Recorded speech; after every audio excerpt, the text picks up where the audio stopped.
because of me making this video, I've somehow gained the worst sickness possible, and I wouldn't wish this on my worst enemy.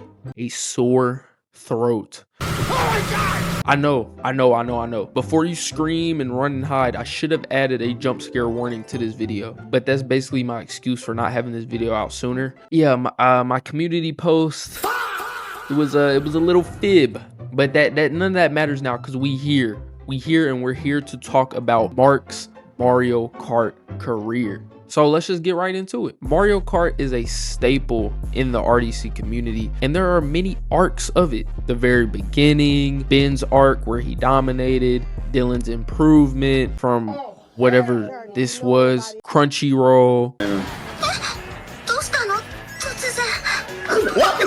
What is that? But through every era of Mario Kart, Mark has been top 3, arguably top 2 in every single era. And we're strictly talking about Mario Kart 8 in this video. Now, the reason I'm not saying he's always been the best is because he did have an era where he wasn't so good at all. But overall, Mark has been the best racer in Mario Kart. And I'm gonna call my own glaze here. It's not even close. Get off that nigga dick, bro. What is you doing?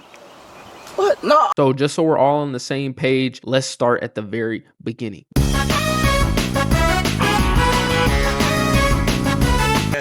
That emotion tied to everything. God damn! The beginning of Mario Kart, Mark wasn't even present for, and there were only 4 players for this pre-season era, if you want to call it that. Dez, Ben, Leland, and Dylan. And let's just say the racing back then is nowhere near the racing we have today. I'm just gonna be honest. 4-player Mario Kart races isn't the most fast-paced thing in the world at all, but this was them technically learning the game, you could say, because basically everyone was god awful at it. So let's skip to when Mark made his first appearance, since this is a Mark video, and I like to call this era of Mark's Mario Kart career the Baby Luigi era. This is the early games of his career, and I don't really look at skill in these early matches. I mainly look at the potential. And it was clear as day that Mark was going to be a great prospect, because even early on, he wasn't the greatest, but he was stacking up some wins. But take everything from this early portion of Mario Kart with a grain of salt,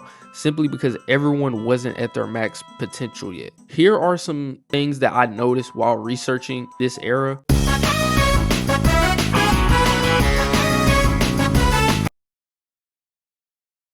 They weren't terrible. They were basically equal in skill to everyone else because everyone was bad. But the consistent winners were mainly Ben, Mark, and Lee. And rewatching film from this era, they hardly won.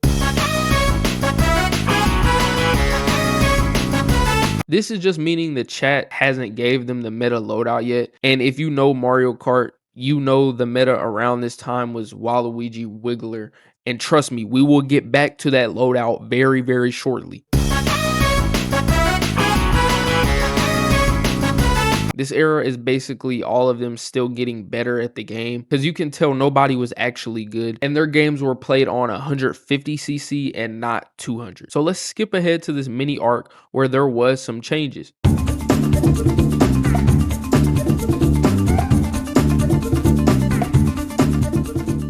The reason I gave it this name is because this is where chat and or Google gave some members an upgrade. Ben and Leland began to use meta builds. Oh my God! Ben was rocking Waluigi Wiggler, which around this time was still good, and Leland was rocking the Teddy Buggy, the best vehicle in Mario Kart. Leland even admitted that chat gave him this build. Out of Dylan, I believe in you, bro. Appreciate it, dude. Lee, I know you like Link, so run that Teddy Buggy and rollers.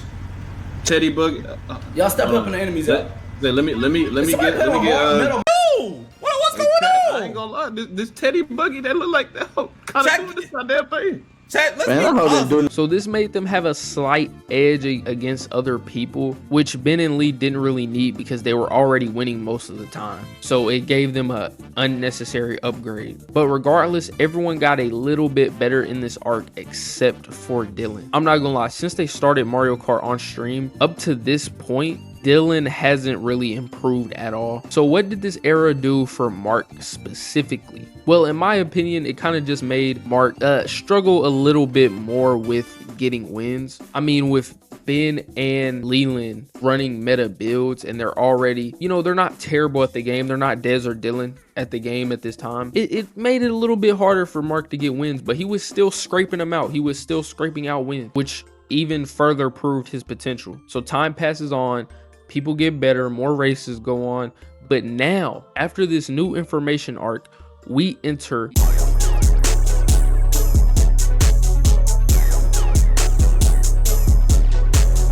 Mario Kart. Was a period of time where Mark was winning every single set. This was not only prime Mario Kart in the RDC verse, this was Mark in his absolute prime in Mario Kart 8. But I just want to throw this in the shadow of all of this success that Mark is having, Dylan was getting a lot better. Obviously, he wasn't really winning sets because Mark was in his prime and Leland and Ben were still objectively better, but his improvement was noticeable. So to end off this little Mark segment, I want to show one of my personal Mark highlights from this run. Hit the holy. Hell yeah. No, he has something. He has something. Fuck! No! Hey, why? Why did they give him a bomb, bro? This shit is ridiculous. So now let's jump to a more recent time when we got some new additions to the race, Af and John. Dog, who is this dark ass nigga, dog? That's Ippy. Who is that? Ippy, get your black ass. And eventually Ippy. I'm not gonna lie, and you can correct me in the comments if I'm wrong, because if I'm being real, I didn't bother to do the research, but I don't think either of these three have ever won even a third place trophy. Now I could be wrong, because maybe Ippy somehow finessed one out, but I highly doubt it. These adds to the race were literally just to have more chaos in the back of the race, because that's where these three players lived. They lived in the back. If you were caught in the back with these three playing, it was almost impossible to escape. It's damn near like entering a domain expansion. It's dead ass like entering the Infinity Castle as a human. You were almost guaranteed to stay there. So there's really nothing much to talk about with these three, except for they stayed in the back and they threw a shit ton of blue shells. So let's get back to the present day where CP, Ray, Dre, and Maury are now in these races. And if I'm being honest, I think these three are very similar in skill level. Now, Ray and Dre is slightly better than CP in my opinion, but per usual, Maury is just ass. I feel like in all these videos, I'm just calling Maury ass, but he's just ass. I didn't even mention that Af and John were ass at this game because they aren't the greatest at most games. But Maury, you know, being a true YN and the youngest in the group, you would think he'd be a decent gamer. I'm gonna give him the benefit of the doubt. Maybe he's just not trying. So what's the Mario Kart power rankings in my opinion?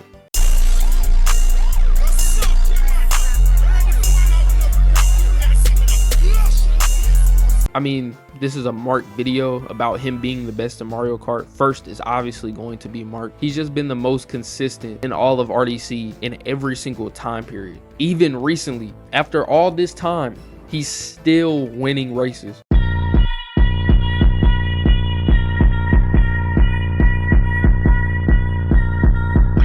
Now, I think this spot can go to two other players, and if anyone disagrees, I wouldn't be mad because it's that close.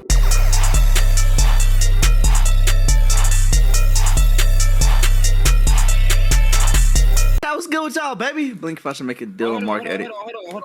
Hold on. One sec. I just didn't know which one deserved this spot, and I thought about it for like 30 minutes. So I'm gonna let you guys in the comments decide this tiebreaker. All I hear is this that check came me. I love it when you talk to me. My cash machine. Now, he had his runs, and I'm not gonna lie, this is kind of controversial because I feel like the bulk of the community thinks Leland is like solidified 3 or even 2, but in my opinion, everyone else is just slightly better than him and just more consistent. I feel like Leland is like a streaky Mario Kart player. You know how Dylan Brooks is like a streaky shooter, and he'll have games where he goes 8 for 8 from 3, and then the very next game he won't hit a single shot. That's how I feel watching Leland play Mario Kart. He'll get 3 first places in a row and then shit the bed the next 8 races he plays. But if you want to swap him with one of the people in the 3 slot, I would not be mad at that either. I'm not gonna lie. I have to go Dre here off of just pure potential, because realistically everyone after this is just a guessing game. Like, it's way too early to properly rank them, but off of just pure potential, I'm going Dre here. But all of the newer players are very interchangeable because, like I said, it is early on. I really don't have a reason. It's just my answer on where he goes. And basically the same reason as Ray, but I think Ray is slightly better. Maury, John, and Av. These niggas don't even get a number. Overall, this is one of the more balanced games in the RDC verse because Mario Kart does have a RNG factor. Even the most skilled player ever, the Marks, the Bens, the Lelands, the Dylans, the Dez, even the most skilled player ever, like Mark, can get an 8th place because of strictly bullshit. That's just the RNG factor of Mario Kart. So if you guys like this Mario Kart video, I will 100% make a second one. But again, I apologize about this video not only being shorter lived, but very delayed. Strep throat genuinely kicked my ass. And if I'm being honest, once I recovered, I didn't even feel like recording this video for the longest. But I promise you, I will get back consistent. And come on, this is only like my what, 4th, 5th video? Y'all gotta cut me some slack. But a new video will be worked on shortly. A poll will be dropping. I want y'all to vote in that poll on my community tab. I'm trying to build the greatest community on YouTube. I love you.